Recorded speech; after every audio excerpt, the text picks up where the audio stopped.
এই মুহূর্তে সিজন পরিবর্তন হচ্ছে, প্রত্যেক বাড়িতেই ঘরে ঘরে সর্দি কাশি এবং জ্বরের মধ্যে পড়ছে।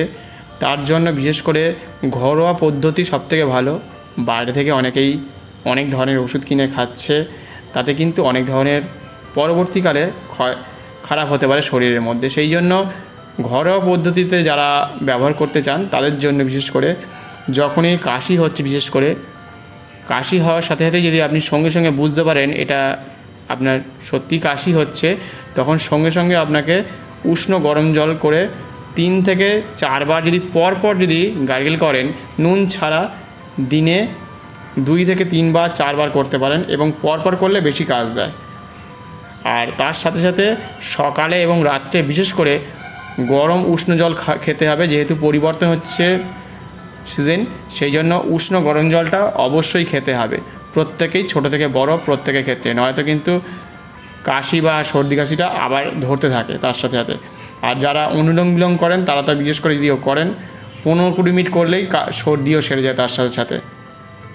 আর আরও কয়েকটা ভিডিও দেওয়া আছে, দেখবেন আমার মাল্টিপারপাস স্টোরিতে প্লেলিস্টের মধ্যে মহাদেবের লোগোর উপর ক্লিক করলেই প্লেলিস্ট নিচে দেখতে পাবেন, অথবা উপরে দেখতে পাবেন। প্লেলিস্টের মধ্যে হেলথের মধ্যে দেখবেন সর্দি কাশি সারানোর কথা বলা আছে। বিশেষ করে আজকে জ্বরের কথা বলবো। জ্বর যাদের সারছে না, বিশেষ করে তাদের জন্য, জ্বর যাদের হয়েছে এই মুহূর্তে, প্রথমেই আপনাকে বাসক পাতা নিতে হবে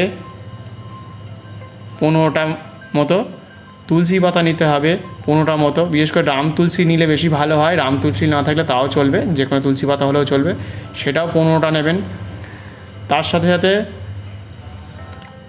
শিউলি পাতা নেবেন 15টা মতো, প্রত্যেকটা ভালো করে ধুয়ে নেবেন, ধুয়ে ছিঁড়ে ভালো করে ছিঁড়ে নেবেন, ছোটো ছোটো করে টুকরো করে আপনার মিক্সিতে কয়েক সেকেন্ডের মধ্যেই দেখবেন একটা মণ্ড তৈরি হয়ে গেছে। সেইটা দেখবেন গাঢ় সবুজ রঙের হবে। সেটা আপনি একটা পাত্রে অর্ধেক, মানে আপনার 1 কাপের থেকেও কম হলে, হাফ হলেও চলবে, সেটাতে মধু দেবেন 1 চামচ। 1 চামচ মধু দিয়ে সেটা আপনি দিনে 2 থেকে 3 বার খেতে পারেন। খেলেই আপনি বুঝতে পারবেন যে আপনার জ্বর কিন্তু 2-1 দিনের মধ্যেই কমে যাবে। এটা আপনাকে সঙ্গে সঙ্গে কাজ দেওয়া শুরু করবে এবং বুঝতে পারবেন। আর যাদের বেশি করে সর্দি কাশি বা জ্বর হচ্ছে, বাসক পাতাকে জলের মধ্যে ফুটিয়ে, বা যেটা মণ্ডটা আপনার রয়েছে যে ছাঁকনির মধ্যে, সেটাকে গরম জলের মধ্যে ফুটিয়ে স্নান করলেও আপনার সর্দি কাশি জ্বরও চলে যায়।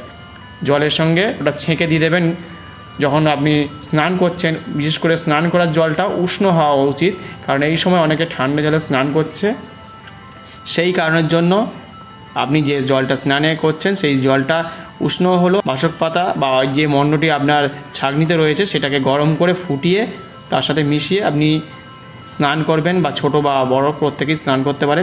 তাহলে সর্দি কাশি জ্বর সব জায়গা থেকে আপনি মুক্তি পেতে পারেন এবং খুব শীঘ্রই একটা ভালো রেজাল্ট পাবেন।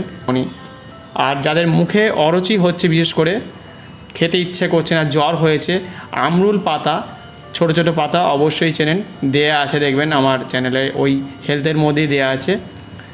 দেখবেন মাল্টিপারপাস স্টোরি মহাদেবের লোগো প্লেলিস্ট, হেলথের মধ্যে দেখবেন আমরুল পাতা নিয়ে জ্বর সম্বন্ধে বলা আছে। আমরুল পাতা একসাথে প্রায় 50 গ্রাম মতো একসাথে খেয়ে নিতে হবে। যার মুখে অরুচি হচ্ছে না, মানে খাওয়ার ইচ্ছে হচ্ছে না, তারা কিন্তু আমরুল পাতা খেতে পারেন। দেখবেন বাড়ির আনাচে কানাচে অনেক জায়গায় হয়ে থাকে আমরুল পাতা, ছোট ছোট একদম পাতা, হালকা লাইট টক হয়, সেটা খেলে আপনার মুখের অরুচিভাব চলে যাবে। যারা 10 থেকে 15 দিন খাচ্ছেন না, তাদের জন্য বিশেষ করে আমরুল পাতা খাওয়াটা বিশেষ জরুরি। খেলেই দেখবেন তারপরের দিন থেকেই ভাত খেতে শুরু করে দিয়েছে, বা যে কোনো খাবার খেতে। সর্দি কাশি যখন হবে বা জ্বর হবে, তখন টক জাতীয় কোনো খাবার খাবেন না।